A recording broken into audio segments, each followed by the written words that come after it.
ఓం నమో వెంకటేశాయ. 7 వాహనాలపైన శ్రీ మలయప్ప స్వామివారికి వాహన సేవలు వైభవంగా నిర్వహించబడతాయి.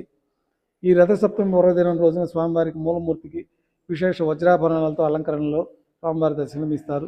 ఆ రోజు పూర్వం సూర్యప్రభ వాహనంపైన శ్రీ మలయప్ప స్వామివారు వేంచేస్తారు.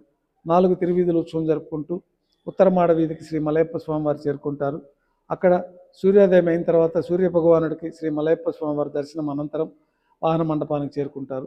రెండవ వాహన సేవగా చిన్నశేష వాహనంపైన శ్రీ మలయప్ప స్వామివారికి 4 తిరువీధుల్లో వైభవంగా చిన్నశేష వాహన సేవ నిర్వహించబడుతుంది. మూడవ వాహన సేవగా స్వర్ణ గరుడ వాహనంపైన శ్రీ మలయప్ప స్వామివారికి స్వర్ణ గరుడ వాహన సేవ వైభవంగా నిర్వహిస్తారు.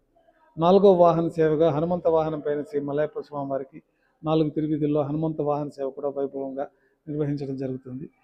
చక్రస్నాన మహోత్సవాన్ని కూడా ఆ రోజు వైభవంగా నిర్వహిస్తారు. ఈ సందర్భంగా శ్రీవారాలయం నుంచి చక్రతాళ్వారు పల్లకీలో వేయించేసి 4 తిరువీధులు ఉత్సవం జరుపుకుంటూ వరాహస్వామివారి ముఖ మండపానికి చేరుకుంటారు. అక్కడ వైభవంగా చక్రస్నాన మహోత్సవాన్ని కూడా నిర్వహించడం జరుగుతుంది.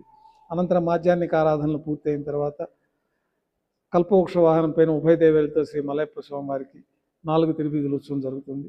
అనంతరం సర్వభూపాల వాహనం పైన శ్రీ మలయప్ప స్వామివారికి వైభవంగా సర్వభూపాల వాహన సేవ నిర్వహించడం జరుగుతుంది. చివరి వాహన సేవగా చంద్రప్రభ వాహనం పైన శ్రీ మలయప్ప స్వామివారికి చంద్రప్రభ వాహన సేవ నిర్వహిస్తారు. లక్షలాది మంది భక్తులు తిరుమల క్షేత్రానికి ఈ రథసప్తమి పర్వదినం రోజున చేరుకుంటారు. సూర్యభగవాన్ నామస్మరణ చేసుకుంటూ విశేషంగా సూర్యభగవాన్ని ఆరాధించుకొని స్వామివారి యొక్క ఈ వాహన సేవలన్నీ తిలకించడానికి 4 తిరువీధుల్లో గ్యాలరీలన్నీ కూడా ఏర్పాటు చేయడం జరిగింది. భక్తులందరూ కూడా తిరుమల తిరుపతి దేవస్థానం వారు సూచించిన విధానాలను అనుసరించి ఈ వాహన సేవలన్నీ దర్శించుకొని స్వామివారి యొక్క పరిపూర్ణ అనుగ్రహాన్ని పొందాలని కోరుకుంటూ ఓం నమో వెంకటేశాయ.